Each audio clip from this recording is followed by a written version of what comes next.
It's hard to describe what you call yourself. I guess you get to a certain age and you're like, what are you? And then is it even relevant? Does it even matter?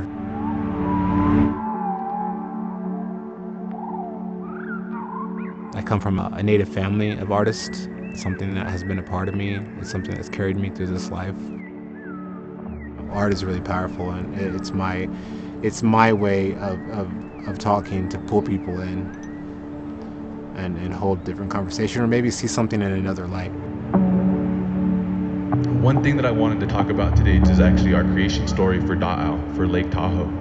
So Lake Tahoe itself, the word Tahoe, is a mispronunciation of our word Da'ao, which also means lake. So when we say Lake Tahoe or Lake Da'ao, we're saying lake.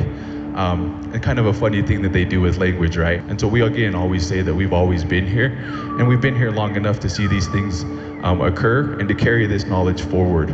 So when we talk about our lakes and our rivers and all of the places within our homelands, we talk about those as sacred places, as having significance and deserving to be protected and cared for.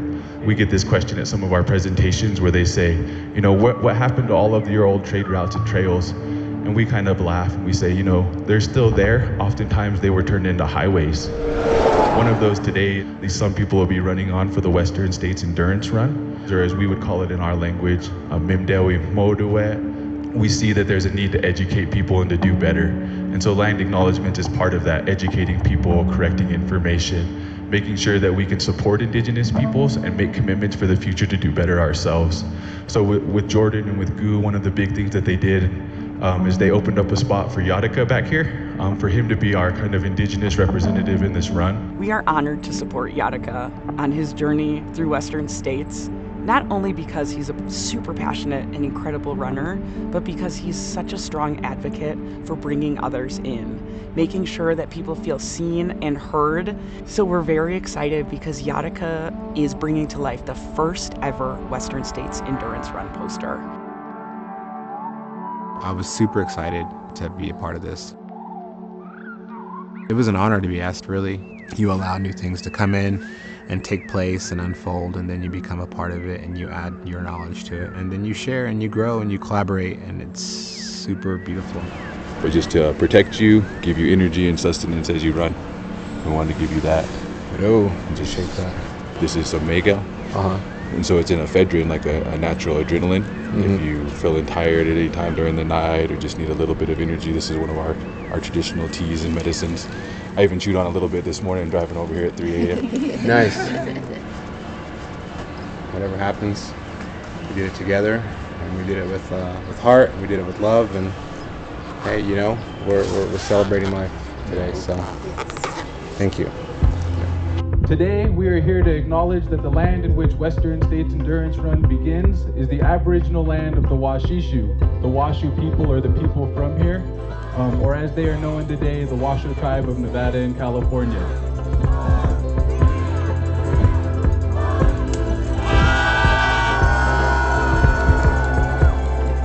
So as we prepare for the Western States Endurance Run, let us both acknowledge the original stewards of this place, the Washishu, and let us all think of the ways in which we can, through our daily lives, support Indigenous peoples and be better stewards of this land that we all enjoy so much. Omwaangawi, thank you all, and Maliki Gabagi, we'll see you in the future. The land acknowledgement gave all runners more meaning and purpose behind what they were about to do. They had a lot more to think about as they ran with the land and traversed the beautiful trails of the Western states.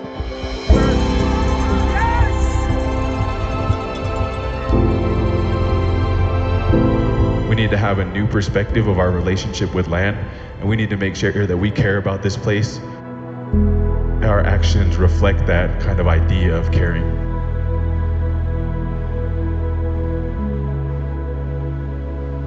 You hear the birds, you see beautiful butterflies, and you feel the water you see you would otherwise never do. You're outside, you're on a trail for a long period of time, and you're experiencing the world and nature in a new way, in a different way. I think growth happens when we're able to communicate and to be able to listen and learn from each other, and I think that was happening at Western States. You could hear some runners saying when things get hard or they need inspiration, they would carry this new knowledge with them on the trail to remember whose lands that they're running on and the people that are connected to them. And I think that's just the impact that we're making.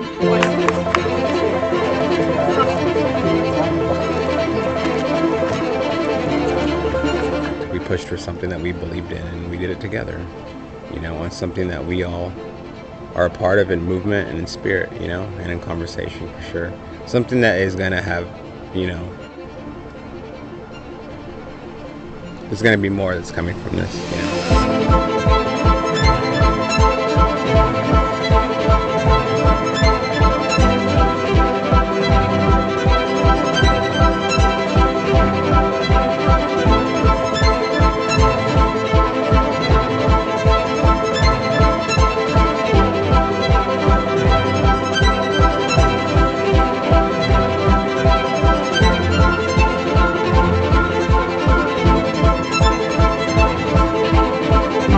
Then the night came and everything shifts. I'm in severe pain at that point.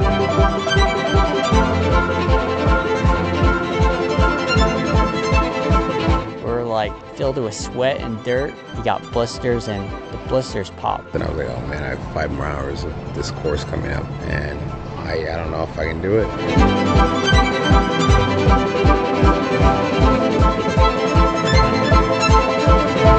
I think that's what these 100-mile ultras do. They put that in front of you to decide what kind of person you want to be.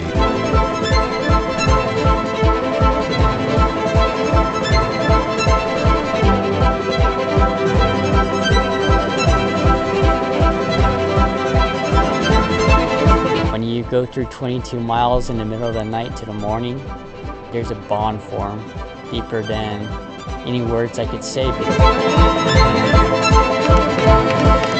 That's a life-changing experience. Took some deep breaths and said, I can do this, and worked through the pain. And it was the hardest thing I've ever done. And I went on another side of myself, you know, that I've never really been to, I don't think. He made me proud because I know how much pain he was going through.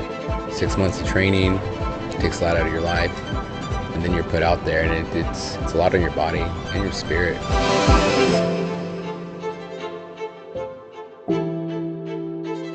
I'm really appreciative of the moments here at Western States. I can run for others and the ones that have supported me along the way, going back to my ancestors. I was out there as the vessel, as the runner, but everything else made that happen. We did it together, you know.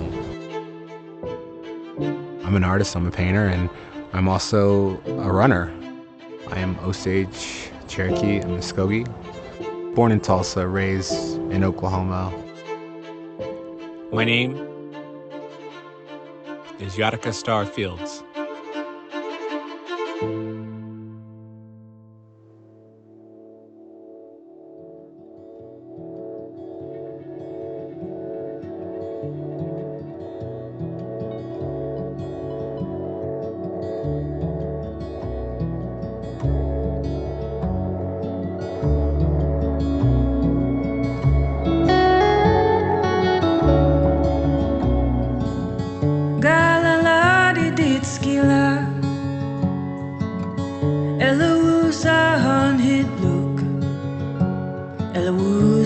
Genau Isadelda, Elawusis genau Isadelda.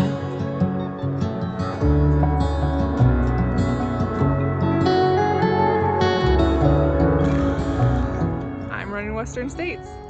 I never thought that I would get the chance to run this race. I mean, 10 years ago, I couldn't walk a mile, you know, because I was 200 pounds heavier, and here we are.